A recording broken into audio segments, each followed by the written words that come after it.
Ayun, papasok na nga pala ako dyan sa pausukan. Yan, papasok na ako. Para makaligo na rin ako. Yan, ipupunta ko na pala yan aking gamit sa pausukan. Ayan, yan pala ang pausukan.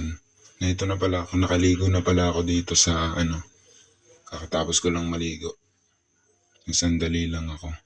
Saka nandito na pala ako sa aming barracks. Yan, pasensya nyo na madumi. Yan, ano ni Kuya.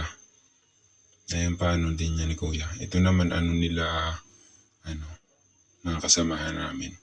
Yan, ninayan na ako. Nakain na nga pala ako dyan eh. Kain na ako. Tapos nandito na pala ako. Yan, nautang pala ako kay Sir Vic dyan ng makakain ko. Yan, nag-aantay pa ako kasi. Naglilista pa kasi siya. Yan. Inililista niya nung aking kinukuha. Yan lang pala ng mga kinukuha ko. Yan. Kuha lang ng kuha hanggat hindi ubos ang pera. Pag minsan nga pala, nautang ako niyang utang dyan. Yan pala mga kinuha ko.